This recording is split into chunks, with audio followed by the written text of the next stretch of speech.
은혜 받으실 하나님의 말씀 데살로니가 전서 5장 16절부터 18절의 말씀이 되겠습니다. 한 목소리로 함께 봉독합니다. 항상 기뻐하라, 쉬지 말고 기도하라, 범사에 감사하라. 이는 그리스도 예수 안에서 너희를 향하신 하나님의 뜻이니라. 아멘. 양손을 가슴에다 대시고 고백합시다. 하나님이 보실 때에 나는 두고 보기에도 아까운 사람이다.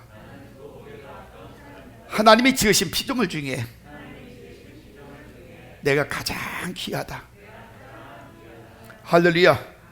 그래, 여러분의 존재성을 깨닫고 살아가면 여러분 자신들이 나중에 하나님 안에서 깨닫는 것만큼 인정받고 축복받는다는 사실, 이걸 여러분 깨달고 사시길 주의 이름으로 축원합니다. 그래서 우리가 늘 살아가면서 다양한 일들을 겪어요. 다양한 사람들을 봅니다.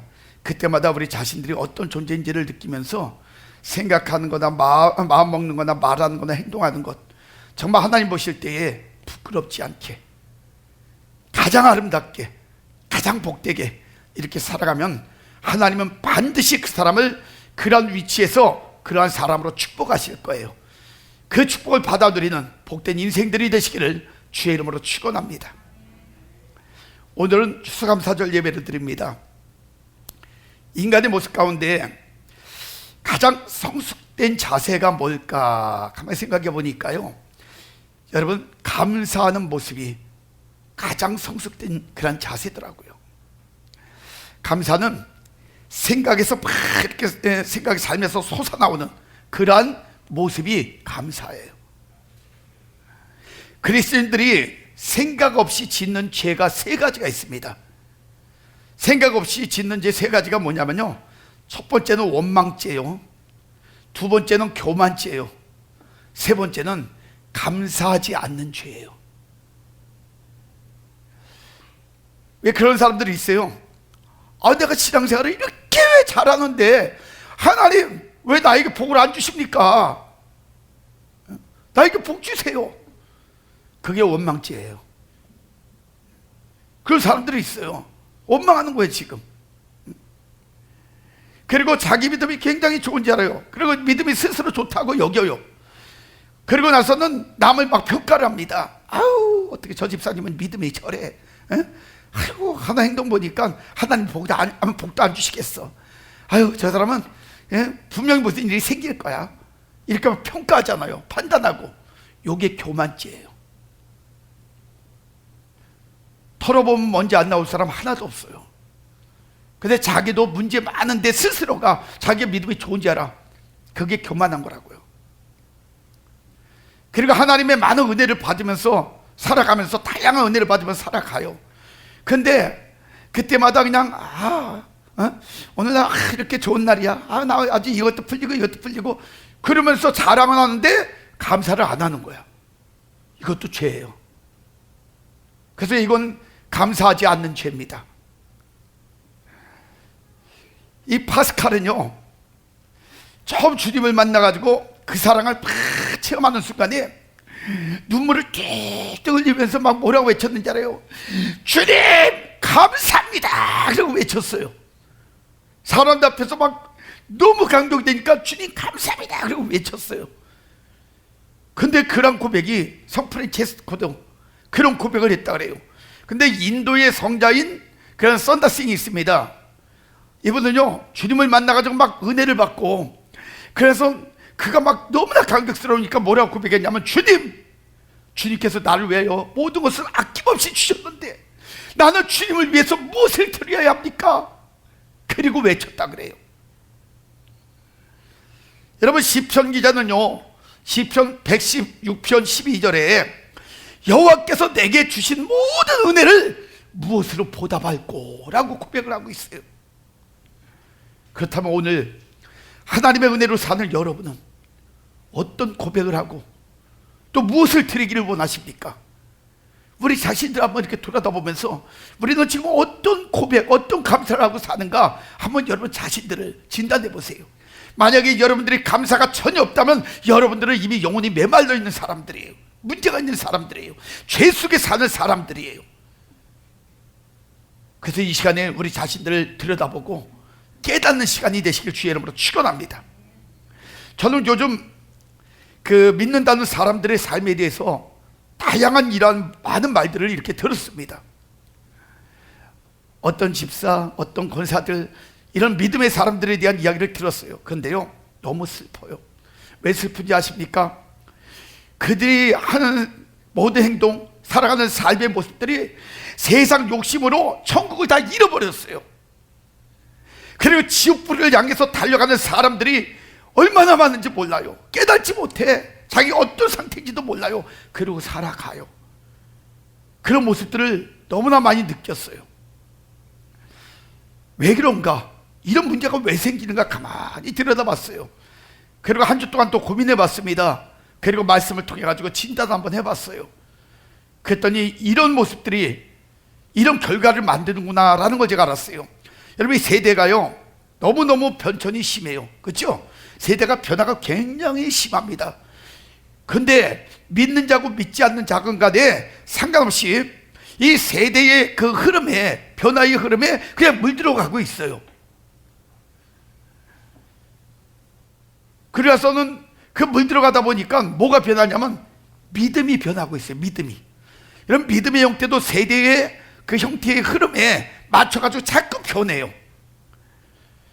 그러다 보니까 문제는, 가장 큰 문제는 그 변화가 말씀을 통해 가지고 하나님이 원하는 믿음이 아니에요.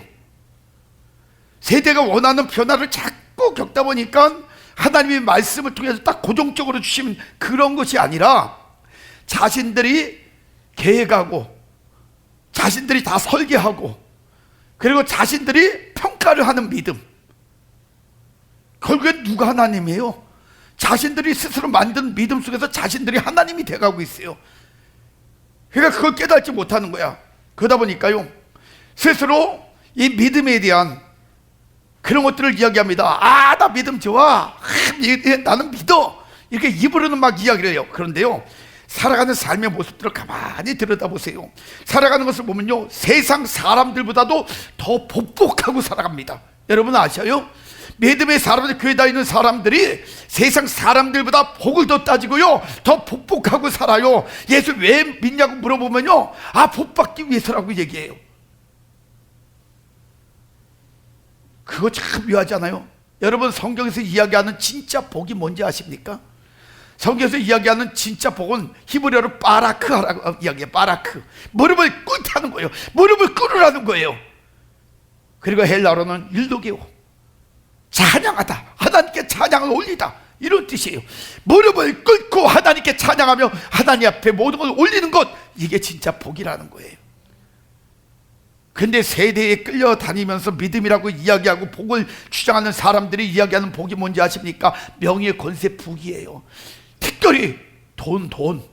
예? 지금 다 돈이 신이 돼가고 있고요 이 돈에, 물질에 완전히 노예가 돼가고 있어요.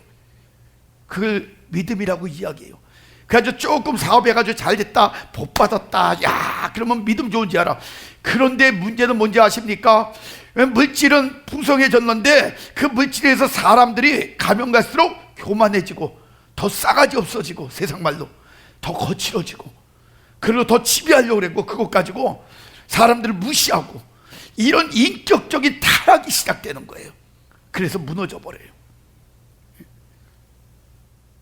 거기다 여러분, 교회에서 날마다 가르치는 게 뭡니까? 영적 세계를 이야기하면서 여러분 반드시 승리해야 됩니다. 여러분들은 승리해야 됩니다. 승리하는 자만이 모든 것들을 쟁취할 수 있습니다. 승리하시기 바랍니다. 그랬더니요 요즘 사람들이 전부 다 승리해야 된다고, 이겨야 된다고, 그리고요 어떻게 하는지 아십니까? 믿음의 사람들은 어디에서 뭘 하든지 간에 머리가 되고 이겨야 된다 그래가지고 여러분 막 이기를 악물고 도끼를 품어가면서 무엇을 하든지 이겨야 된다고, 그래가지고 더 악한 짓들을 행하고 이 짓들을 하고 살아요. 이게 무슨 믿음입니까?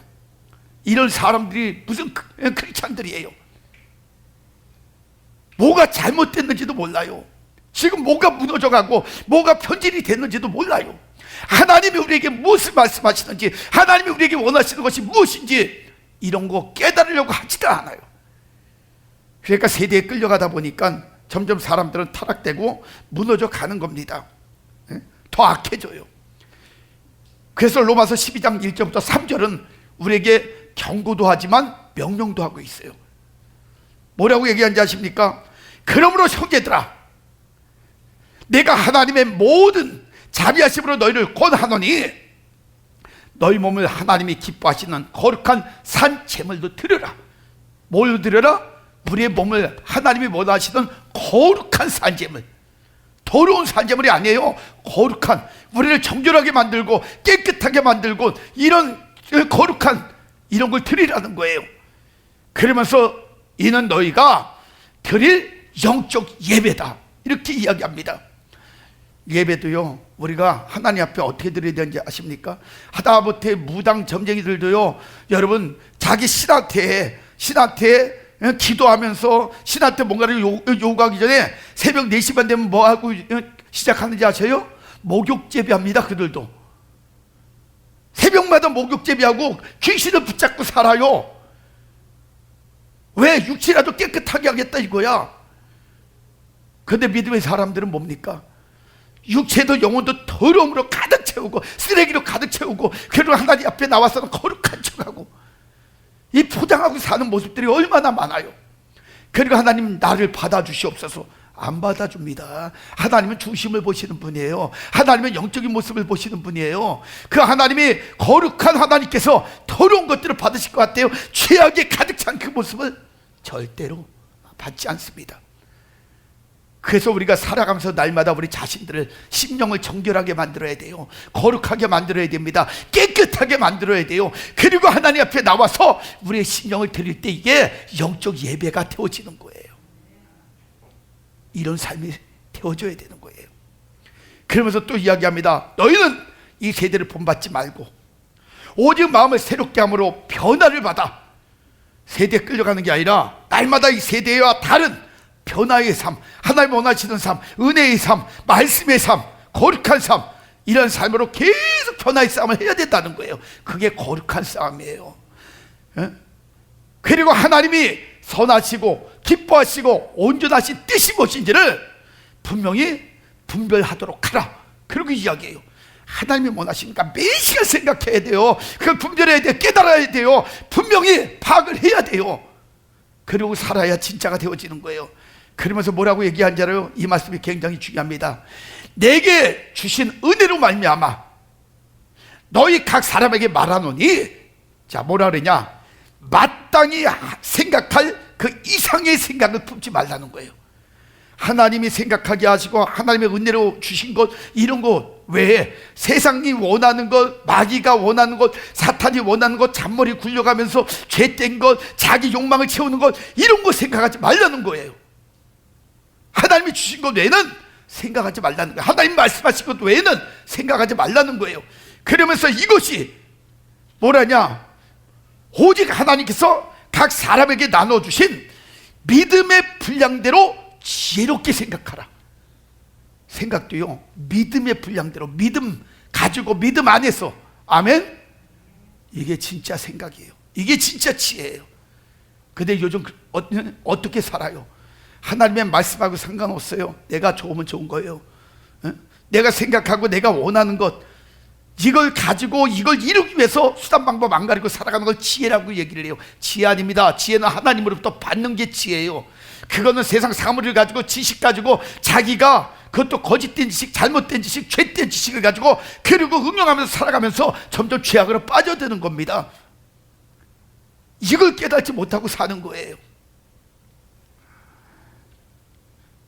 이것이 하나님이 원하시는 것이 바로 이거예요. 그런데 지금 모습 보세요. 사단이 이 세상의 세대를 통해 가지고 원하는 삶을 살아가면서 마치 하나님 안에서 살아가는 것처럼 착각하면서 살아가는 어리석은 자들의 모습들이 얼마나 많습니까? 어쩜 우리의 모습 아니에요? 지금? 이걸 깨닫고 살아야 돼요.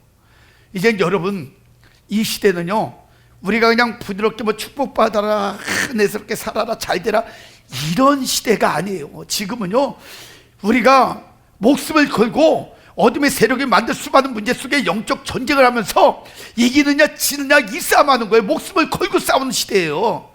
그래서 깨달고 싸울 거 싸우고 결단하고 결단하고 이러고 자기가 세움을 입어야 그래야 하나님이 그 사람 붙잡고 그 사람을 통해서 시대적인 일들을 이뤄 나가는 그런 시대란 말이에요. 이거 깨닫고 살아야 돼요. 이제는 어용부용 이게 안 통하는 시대예요. 대충 이런 거 없는 시대입니다. 지금 시대는요 말세의 마지막 시기예요. 그렇기 때문에 지금은요 우리가 피 터지게 싸워서 결국에 말씀을 가지고 믿음을 가지고 은혜를 가지고 하나님의 명령 속에서 이기지 않으면은 바로 살아가지 못하는 시대, 그 시대가 바로 지금이에요. 그러다 보니까 사람들이 점점 감사의 삶이 여러분 실종되고 있잖아요. 사라지고 있잖아요. 감사가 점점 없어져요. 진짜 예수 믿는 사람들의 모습 찾아보기가 점점 힘들어지는 시대가 바로 지금이에요. 그래서 오늘은 하나님이 말씀하시는 그런 영적 추수, 영적 열매에 대한 말씀을 좀 한번 나눠보려고 해요. 추수감사절이라 제가 뭘 놓고 감사로 이렇게 연결을 한번 시켜볼까 하다가 추수니까 열매지. 그 열매를 통해 가지고 우리가 어떻게 감사하고 어떤 열매가 중요한가 이걸 한번 좀 돌아봤으면 좋겠다 싶어가지고 여러분들에게 오늘은 좀 독특하게 추수도 영적 열매 쪽으로 이렇게 연결을 한번 시켜봤어요. 자, 하나님의 말씀하시는 영적 열매는 많이 있습니다. 그 중에 4가지만 제가 말씀드릴게요. 첫째는 선한 행위의 열매. 이게 참 중요해요. 선한 행위, 이게 열매예요. 잠언서 1장 31절은 말씀합니다. 그러므로 자기 행위의 열매를 먹으며 자기 꾀에 배부리리라. 이렇게 이야기하고 있어요.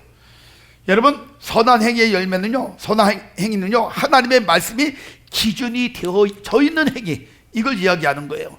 우리가 인생을 살아가면 인생길에는 항상 2가지가 있어요. 크게. 첫 번째는요 지혜의 부름을 받고 그 순종하면서 생명을 얻는 길이 있고요, 두 번째는 지혜의 말씀을 듣지 않고 무시하면서 멸망으로 가는 길이 있어요. 2길이에요. 지혜를 듣고 따를 것이냐, 지혜를 외면하고 살 것이냐, 이 2길밖에 없는 거예요. 근데 오늘 여기에 나와 있는 자기 행위의 열매를 먹으며, 자기 행위의 열매. 근데 자기 행위의 열매가 뭐냐면 선한 열매가 아니에요. 자기 중심이라는 거야. 자기 꾀로. 그래서 그 29절 30절에 보면 그 말씀 바로 전에 거기에 관한 이야기를 하고 있어요. 뭐라냐면 4가지를 이야기해요. 첫 번째, 지식을 미워하며, 하나님이 주신 지식을 미워한다는 거예요. 옳고 그런 걸 분별을 안 하겠다는 거예요. 그걸 미워한다는 거예요. 두 번째, 여호와 경외하기를 즐거워 아니하며, 하나님 앞에 온전히 예배드리지도 않고 하나님을 찬송하지도 않고 기도생활 안 하고 은혜스럽게 생활하지 않는다는 거예요. 그리고 세 번째는 나의 교훈을 받지 아니하고, 바로 교훈 말씀을 줘도 안 받는다는 거예요. 그리고 네 번째는 나의 모든 책망을 막 책망하는데도 없이 여기는 거야. 해보세요, 뭐 가질 거 뭐 이런 식이야. 그러니까 이런 식으로 받아들이면서 이런 식으로 사는 사람, 이런 사람들은 자기 행위의 열매를 먹으면서 자기 꾀에 배부르고 갔지만 그 뒤에 보면 반드시 망하고 심판받고 저주의 삶이 된다는 거예요. 이거 깨닫고 사세요. 굉장히 큰 교훈입니다. 예? 그 다음에 두 번째는 찬양의 열매예요. 찬양의 열매, 입의 열매라고도 이야기합니다. 잠언서 13장 2절에 보면요, 사람은 입의 열매로 인하여 복록을 누린다고 했어요. 입의 열매를 통해서 사람 입은 항상 2가지를 뿜어내죠. 선한 말을 하든가 악한 말을 하든가, 둘 중에 하나예요. 여러분의 입도 마찬가지일 겁니다. 어떤 날을 보면은 선한 말 하다가 어떤 말을 열받으면 막 악한 말하고, 그죠?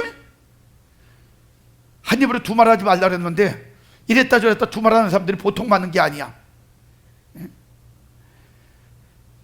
그런데 여러분, 우리가 이 입에 나가는 말에 의해서 그 열매가 완전히 달라진다는 거예요. 악한 말을 하는 사람들은 불행이 오고, 선한 말을 하는 사람들은 환난 중에서 또 자기 생명을 건진다는 거예요. 굉장히 달라요. 잠언서에 보면 그런 내용들이 쭉 나옵니다. 그런데 우리 믿음의 사람들의 입은 어떤 입이 되어야 되냐면 이사야 43장 21절에 보니까 이 백성은 내가 나를 위하여 지었나니 나의 찬송을 부르게 하려 함이니라. 할렐루야. 하나님을 찬송하게 우리를 지으셨다는 거예요. 우리의 입도 그래서 사용하신다는 거예요. 우리가 날마다 입을 열 때마다 뭐하고 살아라? 찬양하며 살아라. 할렐루야. 이게 영적인 사람들의 입입니다. 그러니까 영적 찬양을 하니까, 찬송을 하니까 귀신이 떠나고 질병이 치료되어지고 문제가 떠나가고 막 이러는 거예요. 그래서 여러분, 그 바울과 실라가 감옥에 갇혔을 때도 찬양하니까 인생의 문제, 위기의 문제, 죽음의 문제가 그 자리에서 지진이 일어나면서 해결되어진 줄 믿으시기 바랍니다. 하나님의 역사가 그런 거예요. 그 다음에 세 번째는 회개의 열매예요. 회개의 열매. 회개도 하나의 열매예요. 여러분 아십니까? 회개함으로 인하여 생명을 얻잖아요. 구원을 받잖아요. 그렇죠? 죄사함을 얻잖아요. 이게 열매예요. 그래서 마태복음 3장 8절은 이야기합니다. 그러므로 회개에 합당한 열매를 맺고, 이렇게 이야기해요. 회개에 합당한 열매가 있다. 예? 그래서 여러분, 회개가 뭡니까? 돌이킬 고칠게. 그래서 돌이켜 고침을 받는 거야. 돌이켜 고침을 받으니까 그 회개하지 않고 죄로 인해서 생긴 문제들 있잖아요. 여러 가지 질병의 문제, 환경의 문제, 영적 문제, 가정의 문제, 모든 문제들이 해결을 받으니까, 돌이키니까 해결이 되어지는 거야. 회개하고 나니까 질병이 떠나가고 죽은 자가 살아나고 병자가 치료가 되어지고 수많은 가정의 환경 문제가 회복이 되어지고, 할렐루야. 이런 역사가 회개를 통해서 임하는 거예요. 우리가 인생을 살다 보면 회개를 통해 가지고 그런 체험들을 많이 하잖아요. 그 전에 있었던 문제들을 가만히 돌아보니까 저 사람의 문제가 아니고 내 문제였구나, 이거 깨닫고 무릎을 꿇고 하나님 앞에 회개하고 나니까 자동적으로 다 풀려지는 거예요. 이게 회개의 열매예요. 그 다음에 네 번째는요, 의와 평강의 열매가 있어요. 의와 평강의 열매. 히브리서 12장 11절의 말씀 보니까요, 무릇 징계가 당시에는 즐거워 보이지 않고 슬퍼 보이나 후에 그로 말미암아 연단받은 자들은 의와 평강의 열매가 맺어진다는 거예요. 지금 고난받죠, 환난받죠, 어려움 오지요. 그런데 그것을 자 훈련을 통해 가지고 깨닫고 바뀌어지고, 그걸 통해 가지고 자기 자신이 하나님의 사람이 바로 되어지면 의와 평강이 온다는 거예요. 이게 열매라는 거예요. 자, 그렇다면 이런 열매를 맺을 수 있는 방법이 뭘까? 이걸 또 말씀을 드려야 여러분들이 또 열심히 열매 맺기 위해서 살 거 아니에요. 열매를 맺을 수 있는 방법 5가지가 있어요. 자, 첫 번째는요, 말씀을 듣고 깨닫는 거예요. 마태복음 13장 23절은 말씀합니다. 좋은 땅에 뿌려졌다는 것은 말씀을 듣고 깨닫는 자니, 이렇게 이야기하면서 결실하여, 자, 말씀을 듣고 깨달으니까 결실한다는 거야. 결실하여 어떤 것은 100배, 어떤 것은 60배, 어떤 것은 30배의 그런 열매가 맺혀진다는 거예요. 여러분, 중요한 겁니다. 그런데 그렇게 말씀을 듣고도 깨닫지 못하면 어떻게 될까? 시편 49편 20절에 보니까 깨닫지 못하는 자는 멸망하는 짐승과 같다. 멸망당한다는 거예요. 다 잃어버린다는 거예요. 하나님 앞에 심판받는다는 거예요. 여러분, 이렇게 말씀이 들릴 때 깨달으세요. 지금 정신 차리지 않으면요, 기회가 없을 수 있어요. 들릴 때 깨달으라는 거예요. 예? 이게 굉장히 중요한 교훈 중에 하나입니다. 그 다음에 두 번째는 자기를 희생하는 것이에요. 영적 열매를 맺을 수 있는 방법은 자기를 희생해야 된다. 요한복음 12장 24절에 보니까요, 내가 진실로 진실로 너에게 이르노니 한 알의 밀이 땅에 떨어져 죽지 아니하면 한 알 그대로 있고 죽으면 많은 열매를 맺는다 그랬어요. 여러분, 참 중요한 어떤 그 교훈이 하나 있죠. 한 알이 밀이 땅에 떨어져 죽지 않는다. 이거 뭐냐면 자기 중심으로 사는 존재를 이야기하는 거야. 아, 내가 왜 해? 내가 뭐 때문에 그런 걸 해? 아, 나만 좋으면 되지. 이런 거 있잖아요. 안 죽어. 자기 희생하면 많은 걸 거둘 수 있는데, 다양하게 영육간에 많은 걸 얻을 수 있는데 안 죽어요. 내가 왜 해야 되냐고. 아, 지금 나 저기 하기도 싶은데 나만 좋으면 좋지. 이러고 살아가는 거예요. 그런데요, 여기 한 알이 죽는다는 건 뭐냐면 나를 희생시키는 거야. 여기다가도 주고 저기에다가도 주고, 저 사람을 위해서도 내가 헌신하고 희생하고, 모두가 좋아지면은 나 하나 그냥 모든 거 다 내놓는 건 아무것도 아니다. 이러고 살아가는 걸 이야기하는 거예요. 지금 시대에 가장 싫어하는 것이 뭔지 알아요? 삶 중에 하나가 희생입니다. 안 하려고 그래요. 그죠? 그리고 주특기가 하나가 뭐냐? 특징이 하나가 뭐냐? 이 세대는요, 다 자애심, 자기가 자기 자신을 사랑해서 자기 만족만을 누리며 살려고 하는 이런 모습들이 현실의 모습이에요. 그러니까 애도 안 낳잖아. 시집 가서도, 장가 가서도 애들 안 낳으려고 그러잖아. 왜 그래요? 여자들도요, 애들을 안 낳으려고 그래요, 많이. 그 이유가 뭔지 아세요? 예? 뭐 먹고 사는 것, 이런 것들이 있어요. 환경적인 것, 경제적인 것, 이런 것도 있지만요, 여자들은 몸매 관리에 대해서 애들 많이 낳으면 안 된대. 애들 많이 나고, 애들 뭐 어린아이들 자식들 막 젖빨고 막 이러면은 가슴도 처지고 뭐하고 별 얘기를 다 해요. 그래가지고는 애 안 낳는다는 거야. 아니, 세상에 별의별 걸 다 따지고 살아요. 그러니까 자기밖에 몰라요. 응? 그래, 이런 시대가 되니까 요즘은 우리 인구가 팍팍 줄잖아요. 대한민국 인구가 얼마 많이 줄었는지 아십니까? 죽는 사람은 많는데 태어나는 사람들이 별로 없어요. 그러니까 이런 세대가 됐고, 사람들도 다 자기 몸 관리하기 위해서는 물불을 안 가려요. 그냥, 그죠? 이렇게 살아가는 시대. 다음에 어떻든 간에 상관없어. 그냥 나 하나만 잘 되면 되는 시대. 이게 현실의 모습이에요. 그러니까 희생 안 하려고 합니다. 그러니까 열매가 없는 거예요. 살아가면 살아갈수록 더욱더 사람들은 각박해지고, 사람들의 그 어떤 모습도 이기적이고, 이러다 보니까 살아가면서도요, 인간관계도 다 엉망이 되다 보니까 정말 살아가면서 재미가 없는 거예요. 살만 나는 그런 삶이 별로 없는 거예요. 그러나 여러분이 아십니까? 여러분 자신이 희생하면서 사회에서나 가정에서나 어디서나 여러분 자신이 희생하잖아요. 그러면 더 많은 사람들이 모여들고 더 행복한 일들이 많아지고 더 좋은 일들이 많아진다는 사실, 이거 여러분 깨달으시기 바랍니다. 예? 자식들도 많이 낳는 게 사실은 좋아요. 키울 때는 좀 고생스럽잖아, 그렇죠?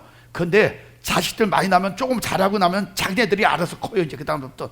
그리고 어른들 되잖아요. 이제 청년들 되고 어른들 되면 그 자식들 많이 낳은 사람은 부모한테 더 많은 것을 공양하고 더 많이 대접하고 더 많이 그렇게 부모를 효도하는 사람들이, 자식들이 많아진다는 얘기예요. 근데 한두 명 나잖아요. 자식들이 왕인지 알아? 내가 얼마나 귀한 존재인데 엄마 아빠 내 말 들어야 돼. 그래야 나도 그렇지 않으면 내가 어떻게 하나 봐. 이 다음에 늙어봐. 내가 가만히 두나. 이런, 참, 이게 현실의 모습이야. 그렇게 누가 만드냐? 어른들이 만드는 거예요. 잘못된 믿음의 사람들이 만드는 거예요. 잘못 믿는 사람들이. 깨닫고 사세요. 그 다음에 세 번째는요, 주를 위해 충성하는 것이에요. 이게 열매를 많이 맺는 방법 중에 하나예요. 고린도후서 9장 6절은 말씀합니다. 이것이 곧 적게 심는 자는 적게 거두고 많이 심는 자는 많이 거둔다 하는 말이로다, 이렇게 이야기했어요. 자, 많이 심는다는 건 뭐예요? 그만큼 자기가 가서 충성하고 열심히 일하고 이런다는 얘기예요. 그런 사람이 많이 거두는 거예요. 그래서 여러분, 주를 위해 충성하는 사람이 주님을 통해서 더 많은 걸 거둘 수 있다는 것, 응답받을 수 있다는 것 깨닫고 사시기 바랍니다. 그 다음에 네 번째는요, 성령 충만한 것이에요. 영적 열매를 거두려면 성령이 충만해야 돼. 갈라디아서 5장 22절 23절을 말씀합니다. 오직 성령의 열매는, 이렇게 이야기해요. 성령을 통한 열매가 있다는 거예요. 사랑과 실학과 화평과 오래 참음과, 그리고 자비와 양성과 충성과 온유와 절제니, 그죠? 이런 9가지 열매가 쫙 있어요. 여러분, 이거 받아들일 수 있는 건요, 내가 성령의 사람이 되어줘야 돼요. 아, 목사님, 나는 신앙생활 해도 성령의 열매를 못 거둬요. 성령의 열매가 나한테는 없어요. 왜 그러죠? 그럼 물어보면 저는 이렇게 이야기해요. 당신이 성령을 따라 살지 않으니까 열매가 없는 거야. 간단한 거예요. 성령을 따라 살면 자동적으로 성령의 열매가 맺히게 돼 있어요. 여기에는 참 두 가지의 특징이 있죠. 그러면서 그 뒤에 뭐라고 이야기하냐면은, 그 오래 참는 거, 뭐 양성, 충성 이런 거는 여러분 인격과 삶에 관한 두 가지가 여기서 그대로 다 나오는 거예요. 이걸 여러분들이 성령 안에서 잘 만들어 가라는 거예요.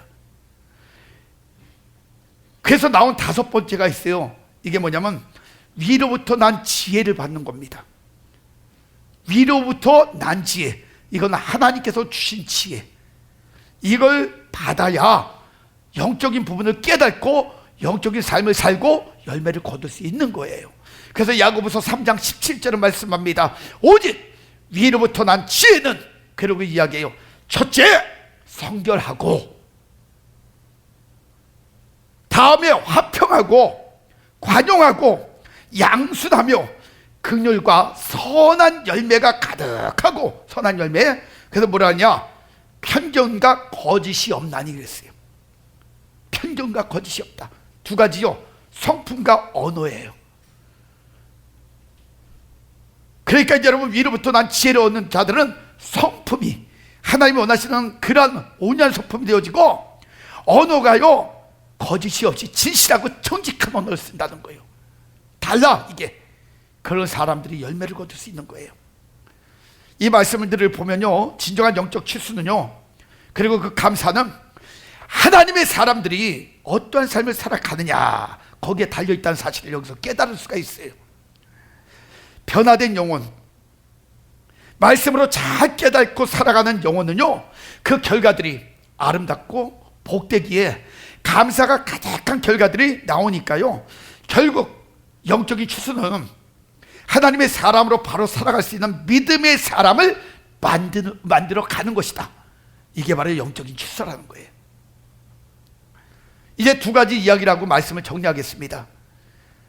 자, 인류 역사상 최고의 물리학자, 노벨 문학상을 받았던 아인슈타인, 유명하죠? 알베르트 아인슈타인. 그는 말년에 젊은 시절로 돌아가서 생계를 뿌릴 방법을 고른다면 차라리 자기는 배관공이나 아니면 행상이 되겠다, 이렇게 이야기를 했어요. 그렇게 유명한 사람이 학문적으로 최대의 성취를 이뤘고, 그의 상대성 원리를 통해 가지고 우주를 정복하는 기초를 제공했던 천재의 입에서 나온 말이 그런 말이에요. 생계를 꾸리며 살아갈 수 있는 그 일을 자기가 만약에 다시 되돌아가 가지고 살 수 있다면 배관공이나 행상하겠다는 거야. 당장 현금을 얻어 가지고 일하는 것만큼 그렇게 받아 가지고 살아가는 그 삶, 이걸 원하겠다는 거예요. 그런데요, 그가 말한 중요한 의미가 있습니다. 왜 이런 말을 했을까? 그 의미는요, 삶의 행복이 어떤 학문적인 성취나 명예와 권력을 누리는 데서 오는 것이 아니란 뜻이에요. 자기 유명하잖아요, 행복하지 않다는 거예요. 그러면서 진정한 행복은 많은 큰 것을 누리는 데서 오는 것이 아니라, 현실이 있잖아요. 지금 우리가 살고 있는 현실, 이 현실 속에서 자기가 하고 있는 일에 감사하며 사는 것, 그것을 통해서 오는 기쁨, 이게 진짜 행복이라는 거예요. 그런데 사람들은 욕심이 많아가지고요, 자기가 지금 건강하게 살아가는 자체만 해도 행복이잖아요. 이게 감사하잖아요. 축복이잖아요. 그럼에도 불구하고 더 많은 것을 얻으려고 하고, 더 많은 걸 누리려고 하고, 더 많은 걸 차지하려고 하고, 이런 욕심 때문에 감사도 잃어버리고 행복을 잃어버리고 사는 거예요. 여러분, 깡통 들고 구걸하는 거지들도요, 그 다리 밑에서 천막, 그냥 그거 천막 저기 해놓고, 옛날에는 가만히 짜가지고 가만히 그거 해가지고 거기다 나무로 대가지고 그러고 살았잖아요. 다리 밑에서. 모르죠? 그런 세계를 안 겪어본 사람들은. 예? 그런데 거기에서도 깡통 들고 다니면서 집집마다 그 밥을 얻어다 먹으면서도요, 얼마나 웃음소리가 많았는지 알아요? 자기들끼리 놀고, 그 가난한데도 막 행복하게 그러고 살았어요. 그런데 돈 많은 인간들만 이상 찡그리고 살아요. 더 돈 내놓으라고, 더 많이 벌어야겠다고, 더 많은 걸 누려야겠다고, 그리고 짜증 부리고 살아요. 내가 그때 깨달은 게 있었어요. 아, 거지들이 왜 행복한가? 왜 가지고 없는 사람들이 행복한가? 가진 것이 없으니까 아예 모든 걸 포기하고 사니까 조금 들어와도 행복한 거야. 근데 많은 사람들은 가진 것 있는데 남들 더 유명해지고 더 풍성한 걸 사람들 자랑하려고 더 욕심을 부리다 보니까, 신경 쓰고 막 이러다 보니까 행복이 없는 거예요. 그래서 돈 많은 사람들은 병이 더 많이 걸리는 거예요. 그거 신경 쓰다 지키려고 하다가, 안 잃어버리고 더 많은 걸 누리려고 하다가. 오히려 가난한 사람들은, 다 나버린 사람들은요 120살까지 살아요. 근데 욕심 많은 사람들은 50살도 못 살아요. 이거 여러분 깨닫고 살아야 돼. 한때 베스트셀러로 밧줄이라는 책이 많은 사람들에게 읽혀졌어요. 이 말씀 드리고 정리할 건데, 밧줄 아주 유명한 책이었었어요. 울창한 숲으로 둘러싸인 시골 마을이 있습니다. 거기에 그 농부인 베른하르트가 산책을 하다가 숲 근처에서 밧줄 하나를 발견을 해요. 근데 밧줄이 부드러운 곡선을 이루면서 나무와 나무 사이로 쫙 연결이 됐는데 쳐다봐도 이 밧줄이 끝이 없이 연결이 돼 있는 거예요. 그러니까 그 베른하르트가 그걸 보고 와가지고 동네 사람들한테 이야기했어요. 내가 밧줄 하나 발견했는데 이게 아주 쭉 연결이 돼 있는데 이거 참 신기하더라. 그러니까 막 동네 사람들이 그거 구경하려고 다 모였어요.